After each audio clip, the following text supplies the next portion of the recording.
அனைவருக்கும் வணக்கம். ஸ்ரீமதே ராமானுஜாய நமக. இன்று மார்கழி 15ஆம் நாள். பக்திக்கு வித்தாகும் ஆண்டாள் இயற்றிய திருப்பாவையை நாள்தோறும் பார்த்து கொண்டிருக்கின்றோம்.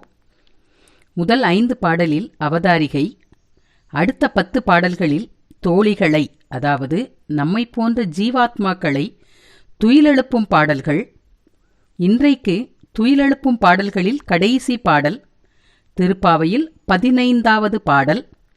எல்லே இளங்கிளியே இன்னும் உறங்குதியோ, சில்லென்றழையேன் மின் நங்கைமீர் பூதருகின்றேன், வல்லே உன் கட்டுரைகள் பண்டே உன் வாயெறிதும், வல்லீர்கள் நீங்களே நானேதான் ஆயுடுக, ஒல்லை நீ போதாய் உனக்கென்ன வேறுடையை, எல்லோரும் போந்தாரோ போந்தார் போந்தெண்ணிக்கொள், வல்லானை கொன்றானை மாற்றானை மாற்றளிக்க வல்லானை மாயனை பாடையலோர் எம்பாவாய். இந்த பாடலிலும் தோழியை துயிலெழுப்புகிறாள் ஆண்டாள். அனைத்து துயிலெழுப்பும் பாடல்களில் துயில் எழுப்புகிறவர்கள் மட்டுமே பேசுவர். ஆனால் இந்த பாடலில் துயில் எழுப்புகிறவர்களும் தூங்கிக் கொண்டிருப்பவளும் பேசுகின்ற உரையாடலாக இப்பாடல் அமைந்திருக்கின்றது. எல்லே இளங்கிளியே. எல்லே என்பது தோழியே, அடியே, ஏலே என விழிக்கின்ற சொல்லாகும். இளமையான கிளி போன்று பேசக்கூடியவளே, இன்னமும் உறங்கிக் கொண்டிருக்கிறாயே என சற்று கடுமையாகவே கூறி துயிலெழுப்புகிறார்கள். அதற்கு உள்ளே இருக்கின்ற தோழியோ, எதற்காக இப்படி சிடு சிடுவென்று கடுமையாக கோபத்தோடு என்னை அழைக்கிறீர்கள்? நங்கை மீர், நல்ல குணம் படைத்தவர்களே, இதோ வந்துவிடுகிறேன் என்கிறாள் தூங்கிக் கொண்டிருப்பவள். அதற்கு வெளியே உள்ள தோழிகளோ, இதெல்லாம் சரி, உன்னுடைய வார்த்தைகள் மிக நன்றாக இருக்கிறது, உன்னை பற்றி முன்பே எங்களுக்கு தெரியும், உன்னுடைய வார்த்தைகளால் எந்த பயனும் இல்லை, எழுந்து வா என்கின்றனர். அதற்கு தோழி, சரி சரி, நீங்களே எல்லாவற்றிலும் சிறந்தவர்கள், எல்லா தவறுகளுக்கும் காரணம் நான்தான் என்கிறாள். அடி தோழியே, நாங்கள் எல்லோரும் சீக்கிரமே எழுந்து வந்து உனக்காக காத்திருக்க வேண்டும், அப்படி நீ என்ன சிறப்பு கொண்டவள் என்று வெளியில் உள்ளவர்கள் கேட்க, அதற்கு உள்ளே உள்ளவள், சரி சரி, எல்லோரும் வந்துவிட்டார்களா என்கிறாள். அதற்கு வெளியில் உள்ளோர், எல்லோரும் வந்துவிட்டனர், வெளியே வந்து அவர்களை தொட்டு தொட்டு எண்ணிப்பார்.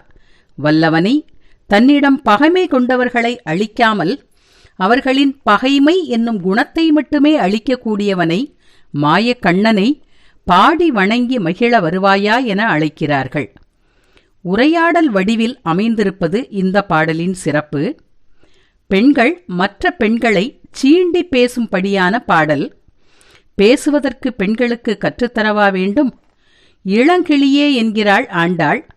குயில் தானாக தனக்கு தோன்றியதை பாடும், ஆனால் கிளி நாம் சொன்னதை சொல்லும். தான் தோன்றித்தனமாக எதையும் செய்யாமல் ஆச்சாரியர்கள் காட்டிய வழியில்தான் நடக்க வேண்டும் என இளங்கிளியே என்று கூறுவதன் மூலம் உறுதிப்படுத்துகிறாள் ஆண்டாள்.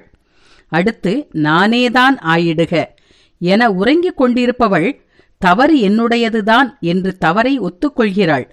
தான் செய்த தவறையும் பிறர் செய்த தவறுக்காக தான் அந்த தவறை ஏற்றுக்கொண்டு வருந்துவதே வைணவ தர்மம். ஆனால் இப்போது நாமோ நாம் செய்த தவறையே ஏற்றுக்கொள்வதற்கு மறுக்கிறோம். பிறருக்காக வருந்தி அவர்களை மன்னிப்பதே நம்முடைய இந்து சனாதன தர்மம். இப்படிப்பட்ட சனாதன தர்மமே நமது இந்து சமயத்தின் சிறப்பு. இப்படிப்பட்ட சனாதன தர்மத்தை கூறுகின்ற திருப்பாவை வேதம் அனைத்திற்கும் வித்துதானே, இதிலென்ன சந்தேகம்? இதில் கண்ணனின் வீரம் கூறப்படுகிறது. இந்த பாடலோடு தொண்டர்களை துயிலெழுப்புதல் முடிகிறது. ஜீவாத்மாக்களாகிய நாமும் ஆண்டாள் திருப்பாவை கேட்டு அறியாமை என்னும் மாயையிலிருந்து துயிலெழுவோம். மீண்டும் நாளை 16ஆம் பாடலில் சந்திப்போம். ஆண்டாள் திருவடிகளே சரணம்.